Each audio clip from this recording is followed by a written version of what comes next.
오늘 말씀은 오순절 성령 강림에 대해서 말씀을 전하도록 하겠습니다. 먼저 성경 말씀 사도행전 2장 1절부터 13절까지 성경을 봉독하겠습니다.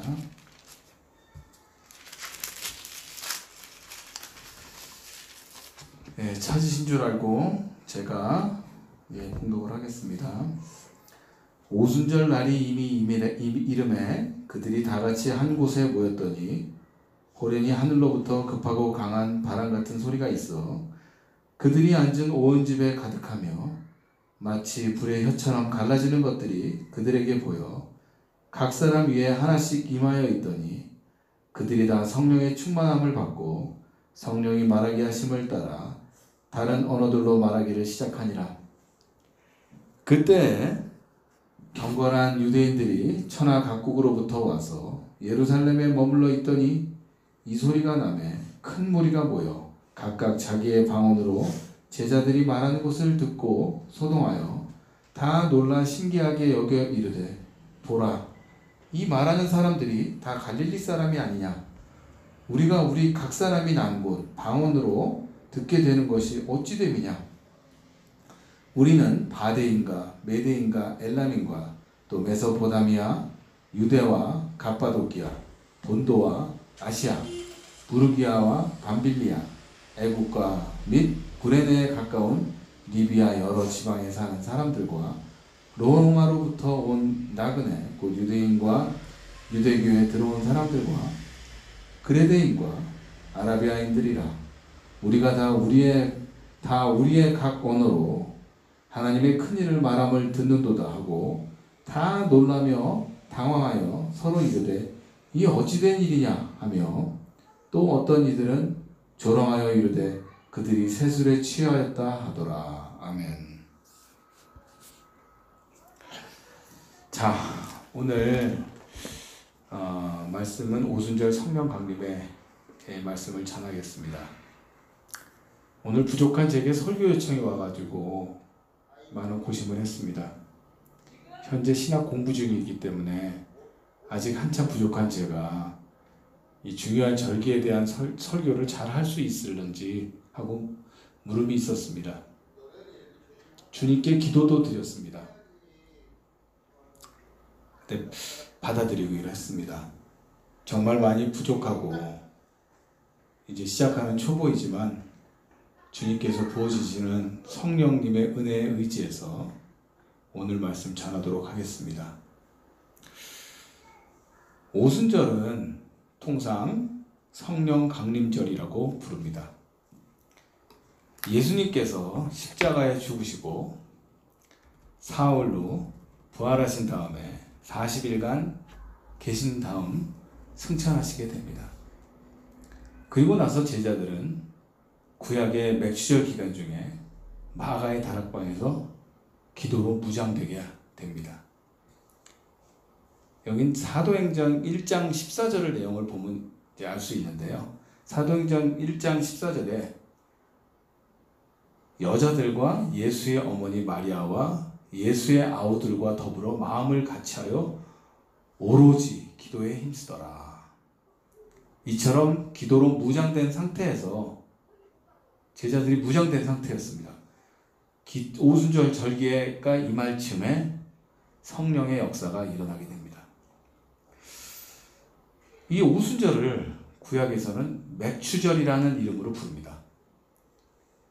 이것은 이제 레위기 23장 15절에서 21절 말씀을 보면 알 수 있는데, 레위기 23장 15절에서 21절까지 제가 봉독을 하겠습니다.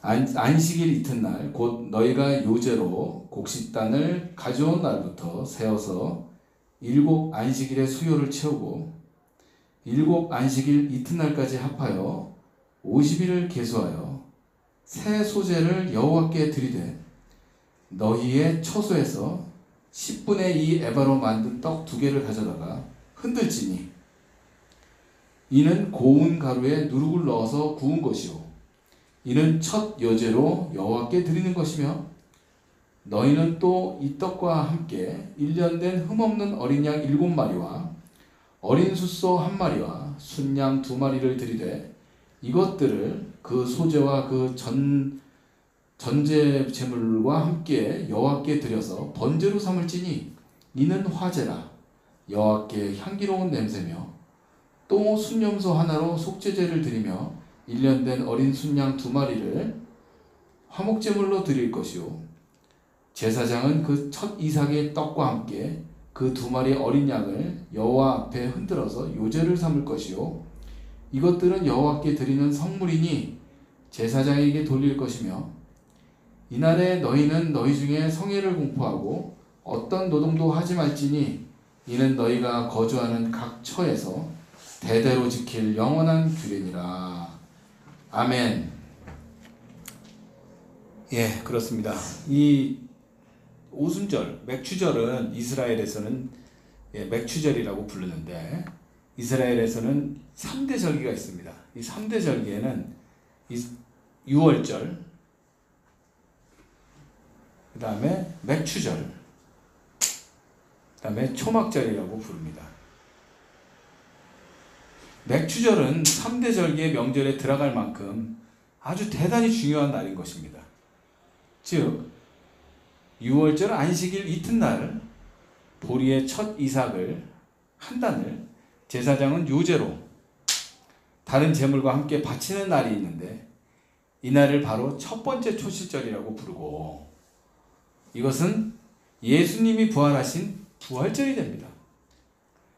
초실절을 기점으로 1회씩 그러니까 7일씩 7번을 채운 후 그 이튿날까지 합하여 계수하면 꼬박 50일이 되는데 그렇죠? 49 다음에 1일이니까요. 이날을 맥추절 곧 추수감사절이 됩니다. 이를 또 초실절이라고 부르는데 밀추수를 하는 날이기 때문에 그렇게 부르기도 합니다. 77절이라고 부르는 이유는 1회를 7번 계산한 날 그렇게 다 해서 그리 된 것입니다. 6월절 절기엔 누룩이 들어가지 않은 무교병을 먹지만 맥추절에는 누룩이 들어간 몰이나 미리 함유된 2덩어리 빵과 제물을 요제로 드립니다.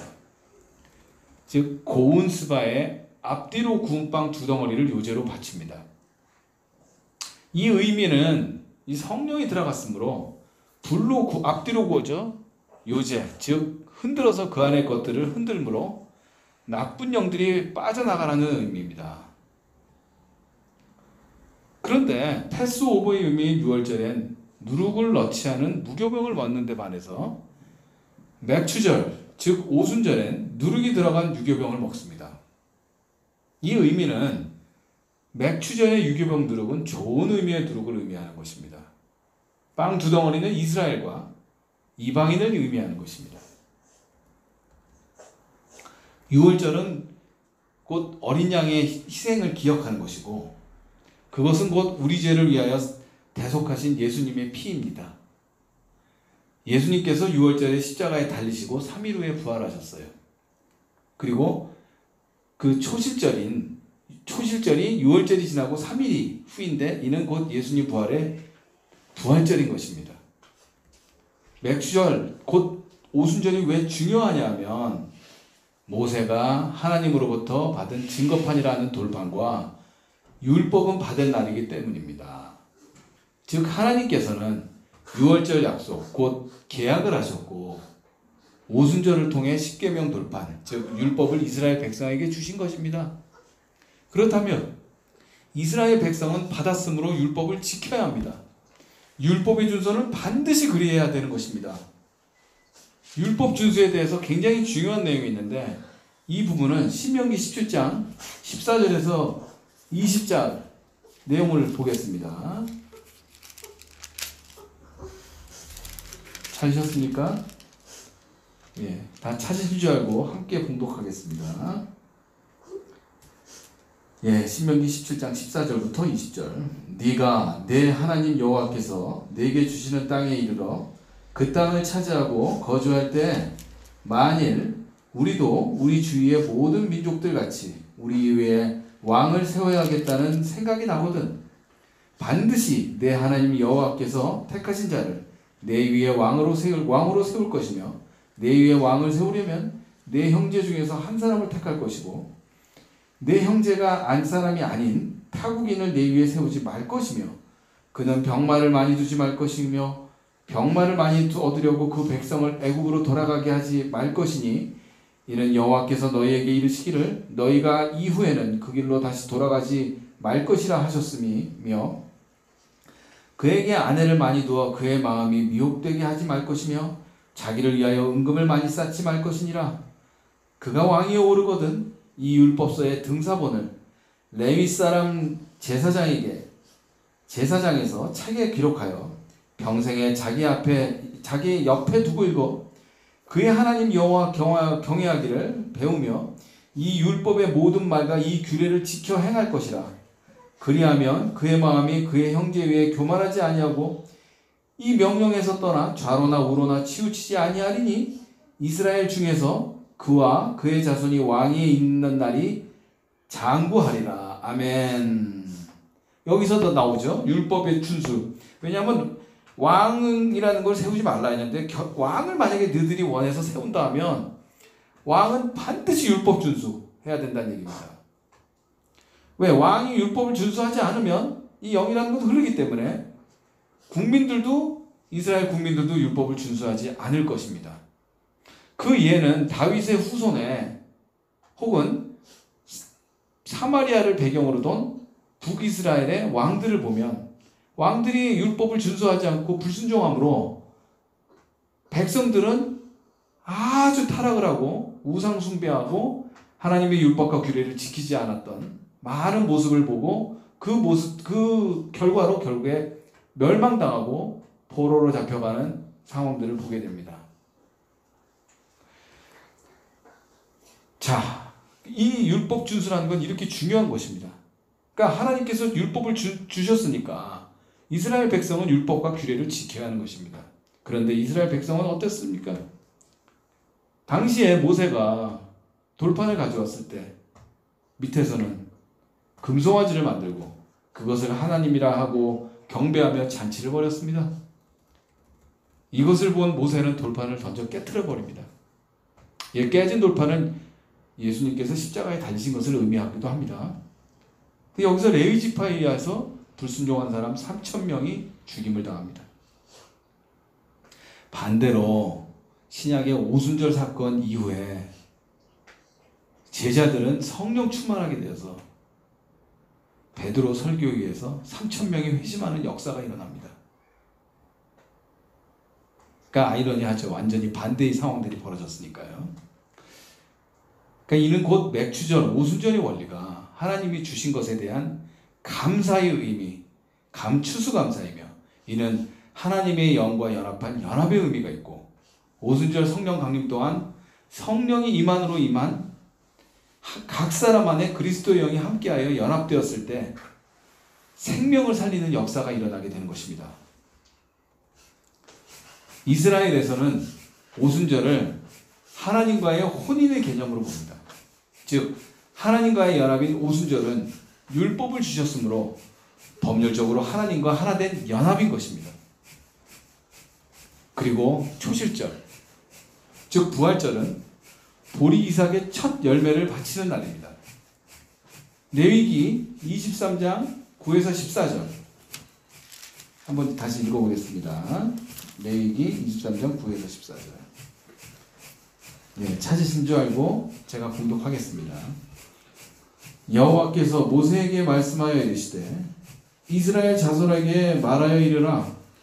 너희는 내가 너희에게 주는 땅에 들어가서 너희의 곡물을 거둘 때 너희의 곡물의 첫 이삭 한 단을 제사장에게로 가져갈 것이요 제사장은 너희를 위하여 그 단을 여호와 앞에 기쁘게 받으심이 되도록 흔들되 안식일 이튿날에 흔들 것이며 너희가 그 단을 흔드는 날에 1년 되고 흠없는 순양을 여호와께 번제로 드리고 그 소제로는 기름 섞은 고운 가루 10분의 2 에바를 여호와께 드려 화제로 삼아 향기로운 냄새가 되게 하고 전제로는 포도주 4분의 1 흰을 쓸 것이며 너희는 너희 하나님께 예물을 가져오는 그날까지 떡이든지 볶은 곡식이든지 생이삭이든지 먹지 말지니 이는 너희가 거주하는 각처에서 대대로 지킬 영원한 규례니라. 아멘. 자, 이 레위기 23장 19절에서 14절, 아니 9절에서 14절, 이건 초실절에 대한 내용들이 나오죠. 그리고 두 번째, 성경에서 이 내용은 첫 열매를 강조하는 것을 자주 보게 됩니다. 이것은 로마서 11장 16절에도 우리가 볼 수 있습니다. 로마서 11장 16절. 예, 로마서 11장 16절 찾으신 줄 알고 봉독하겠습니다. 처음 하는 제사하는 처음 익은 곡식가루가 거룩한즉 떡덩이도 그러하고 뿌리가 거룩한즉 가지도 그러하니라. 아멘. 여기서 첫 열매는 하나님의 것이라는 것입니다. 이것을 강조하는 것은 결국 하나님은 궁극적으로 우리에게 복을 주시려는 것이기 때문입니다. 즉 복받을 자격을 갖추게 하시려는 것이죠. 우리가 하나님의 은혜로 살고 있음을 늘 잊지 않게 하시려는 것입니다. 통상 우리는 첫 열매를 하나님께 드리는 일을 자칫 실수하는 경우가 있습니다. 이스라엘 백성이 가나안을 정복할 때 여리고성은 하나님 말씀에 의지해서 승리하였지만 아이성에서는 어찌했습니까? 여호수아 6장 18절 19절을 보면 알 수 있습니다. 여호수아서 6장 18에서 19절. 너희는 온전히 바치고 그 바친 것 중에서 어떤 것이든지 취하여 너희가 이스라엘 진영으로 바치는 것이 되게 하여 고통을 당하게 되지 아니하도록 오직 너희는 그 바친 물건에 손대지 말라. 은금과 동철 기구들은 다 여호와께 구별된 것이니 그것을 여호와의 곳간에 드릴지니라 하니라. 아멘. 즉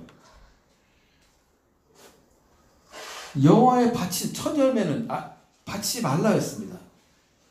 여리고성은 가나안 땅에서 하나님이 이스라엘에게 백성에게 주신 첫 성이기 때문에 건들면 안 되는 것이 없습니다. 그런데 아간의 탐욕으로 인해 철저히 그 다음 성인 아이성에서는 패합니다. 이는 첫 열매에 손대는 것이 이처럼 무섭다는 것을 보여주신 것입니다. 그리고 초실절인 부활절은 예수님께서 사망 권세에 이기시고 부활하심으로 죄악 가운데 소망의 첫 열매가 되신 것입니다. 제자들은 예수님의 부활을 통해 새로운 소망과 희망을 가졌습니다. 그 후 예수님은 40일간 제자들과 함께 계셨고 제자들과 500여 명이 보는 가운데 하늘로 승천하십니다. 승천하시면서 아버지께서 주시는 선물을 받으라 합니다. 이 내용은 누가복음 24장 49절, 우리가 많이 아는 내용들입니다.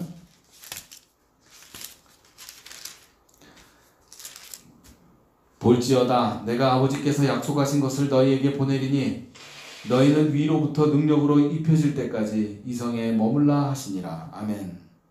이것은 예수님께서 6월절에 돌아가시고 초실절에 부활하시면서 약속하신 성령이 보내심이신 것입니다. 이 성령에 관해서는 또 요한복음에서도 언급하고 있습니다. 요한복음 16장 7절. 자, 7절 읽은 줄 알다 찾으신 줄 알고 봉독하겠습니다. 그러나 내가 너희에게 실상을 말하노니 내가 떠나가는 것이 너희에게는 유익이라. 내가 떠나가지 아니하면 보혜사가 성령 보혜사가 너희에게로 오시지 아니할 것이요 가면 내가 그를 너희에게로 보내리니. 그는 여기서 성령이죠. 그 다음에 13절이 있습니다. 그러나 진리의 성령이 오시면 그가 너희를 모든 진리 가운데로 인도하시리니 그가 스스로 말하지 않고 오직 들은 것을 말하며 장래의 일을 너희에게 알리시리라. 아멘. 즉 성령 보내심의 실현인 것입니다. 보혜사 성령님의 오순절 성령 강림으로 예수님이 약속하신 이 약속이 실현된 대사건인 것입니다. 예수님이 12제자와 그 나머지 여러 제자들은 예수님이 부활하신 이후 다시 두려움이 생겨서 일상의 삶, 즉 본인들이 하던 어부의 삶으로 돌아갔습니다. 그러나 예수님께서 마가의 다락방에 모인 120명의 사람들의 임한 오순절 성령 강림의 대사건을 통해 그들은 이제 두려움이 없어지고 목숨, 생명 다해 주님 전하는 삶을 살게 됩니다. 자, 이제 오순절 말씀에 대해서 한 절 한 절 제가 말씀을 보겠습니다.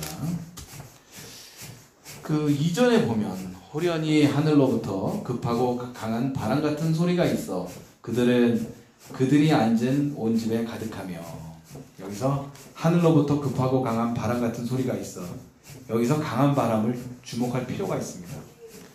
창세기에 보면 첫사람 아담을 창조할 때 생기, 즉 코로 바람을 집어넣어 주심으로써 생명이 되니라 합니다. 즉 하나님의 생기, 이것은 곧 하나님의 영인 것입니다. 아멘. 또 있습니다. 에스겔서 37장 9절. 에스겔서 37장 9절 한번 보겠습니다.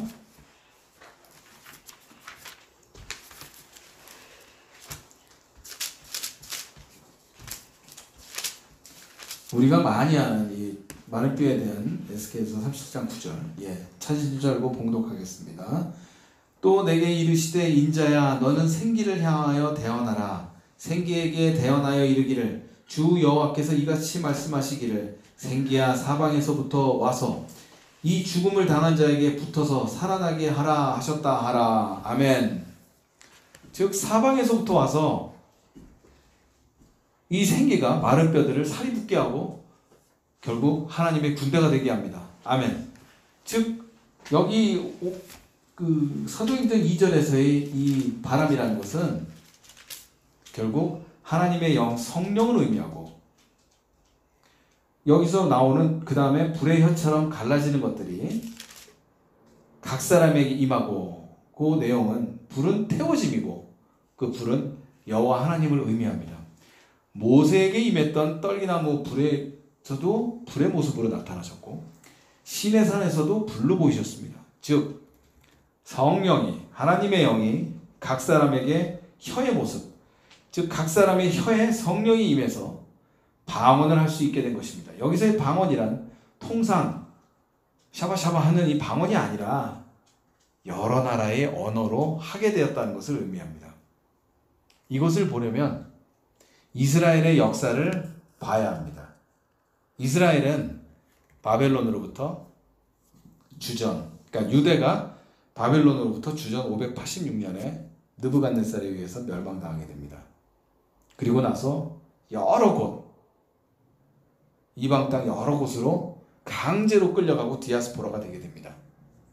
즉 페르시아로, 유럽으로, 아프리카로, 터키, 아라비아로 많은 유대인들이 강제 디아스포라 하게 됩니다. 그들은 뿔뿔이 흩어졌지만 그들이 하나님을 향한 신앙은 너무나 확고해서 명절 절기가 되면 예루살렘으로 와서 제사를 드립니다. 예수님께서도 6월절 절기마다 예루살렘으로 와서 제사를 드렸습니다.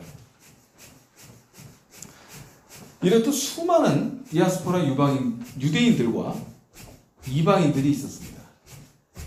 여기서 아니면 명절에 유대인만 와야 되는 것인데 왜 이방인들이 있냐 하실 수 있습니다. 유대인들은 통상 10개의 가정이 모이면 반드시 회당을 지어서 그들이 모임을 갖고 집회를 가질 수 있게 되어 있습니다. 회당이 생기면 회당장이 생기겠죠. 회당장. 그 회당장은 그 모인 집회 시에 일부에 처음에 토라를 읽고 토론을 합니다. 그리고 2부에, 그게 끝난 2부에는 발표를 자원할 수도 있고요. 그 다음에 누군가가 선지서나 시가서를 읽고, 그리고 일반인도 설교를 할 수가 있어요. 이렇게 되면 예수님과 사도 바울이 이때 말씀을 전파하셨다는 것입니다. 그리고 로마 시대에는 많은 교통 요충 도시들이 있었어요. 요거는 요거를 보시겠습니다. 로마의 가도.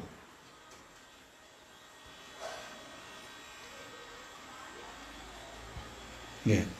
로마 가도가 이렇게 되어 있습니다.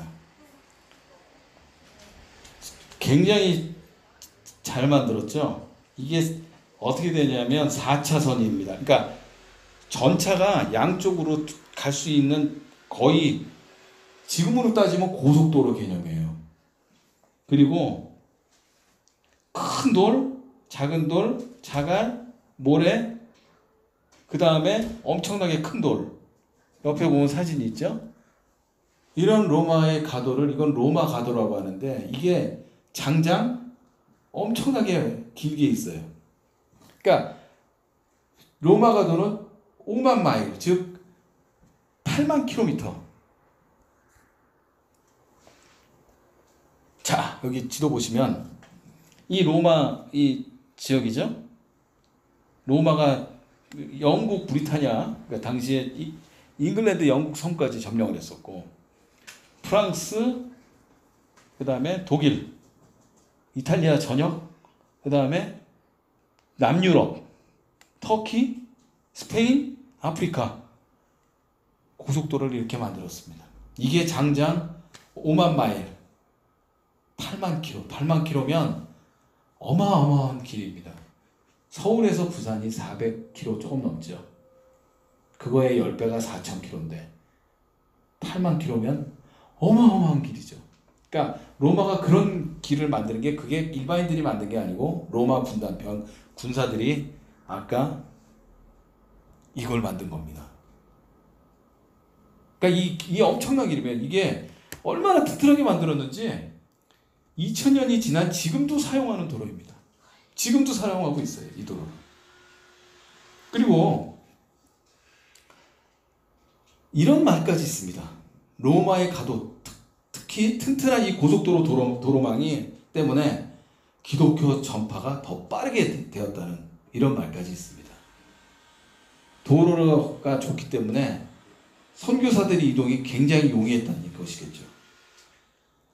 그리고 이 도로를 통해 주로 대도시들이 많이 생깁니다. 독일에 가면 쾰른이라는 데가 있어요. 쾰른. 쾰른의 옛날 언어는 콜로니, 식민지. 쾰른은 옛날에 뭐였냐면 로마 5군단 주둔지였습니다.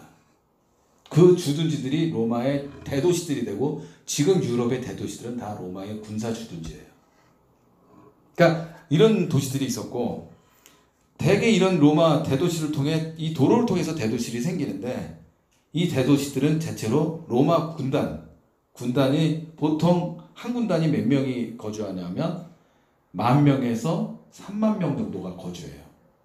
그러면 한 사람만 있는 게 아니라 가지 딸린 식구들까지 오고, 왜 로마 군인들, 특히 장교들은 유력자들이기 때문에 종들도 있었고 하인들도 있으니까 한 사람이 보통 10에서 20명을 거느리고 옵니다.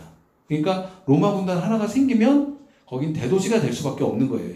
형태상으로 무조건 보면. 그러니까 로마가 이 도로를 통해서 대도시들이 주로 생기는데, 대체로 로마 군단들이 주도하는 지역이었고, 그곳엔 주로 장교들과 퇴역 장교들이 거주하게 되었어요. 로마 시민권자들이 많이 살았겠죠, 그러면. 그리고 경제적으로 풍요로운 지역이 대부분이에요. 왜 그러냐면 군인들이 있다 그러면 군인 물자들을 대줘야 되고요. 왜? 군수품이 필요하고 많이 먹죠. 음식, 의복, 그 다음에 다른 뭐 물자들, 전쟁 물자들 만들고 대줘야 되죠. 그러면 당연히 상업이 발달할 수밖에 없습니다. 그러면 그 도시는 굉장히 경제가 풍요로운 지역이 될 수밖에 없어요. 그런 지역의 대표적인 지역이 나중에 바울의 서신서에 나오는 빌립보 지역입니다. 빌립보가 그런 지역이었어요. 물론 고린도도 그런 지역이었고요.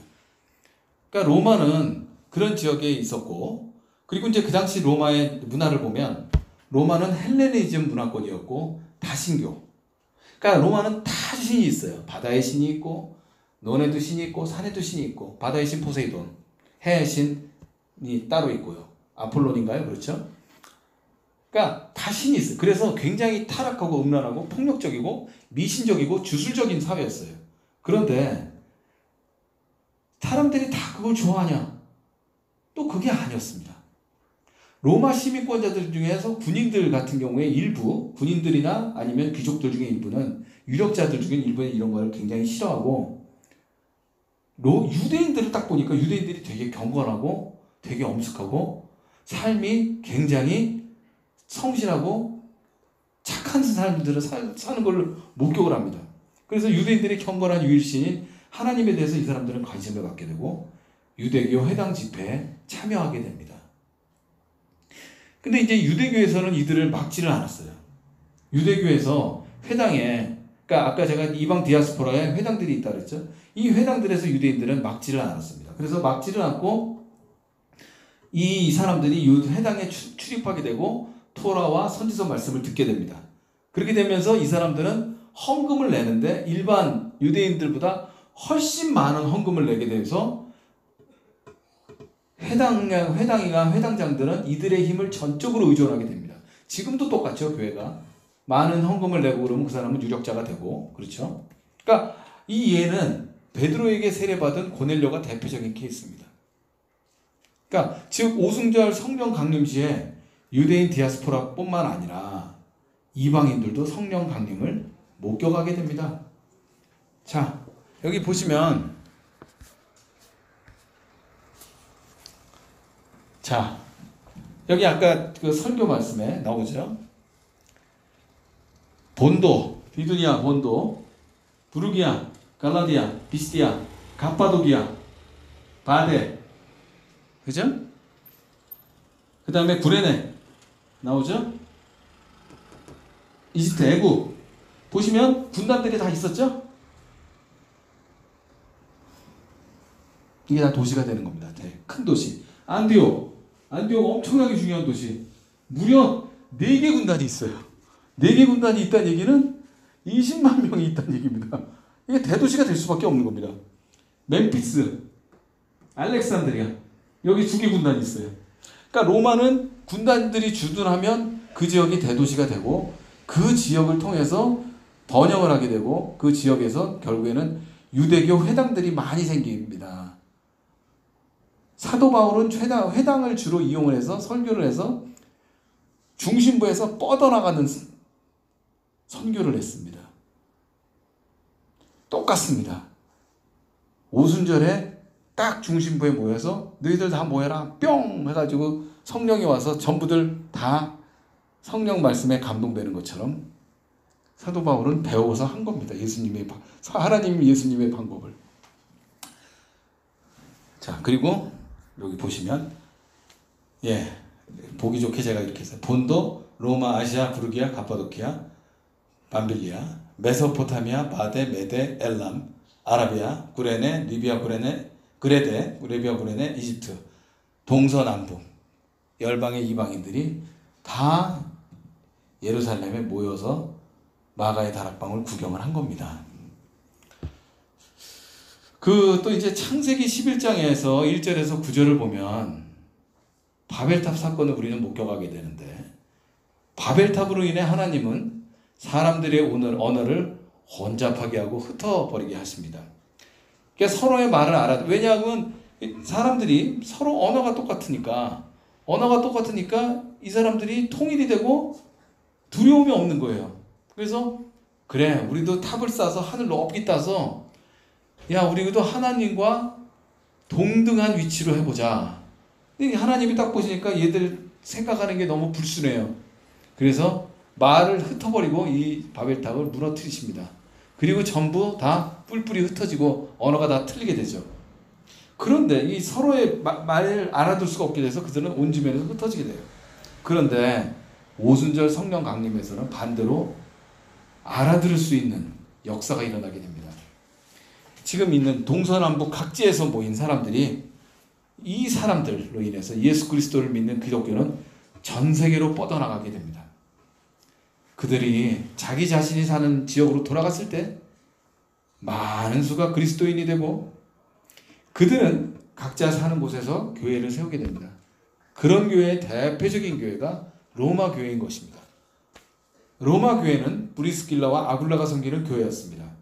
로마 교회는 사도 바울이나 사도 바나바가 세운 교회가 아닙니다. 바로 이런 디아스포라 유대인들이 오순절 성령 강림의 은혜를 입고 회심해서 그리스도인이 된 후 세운 교회들인 것입니다.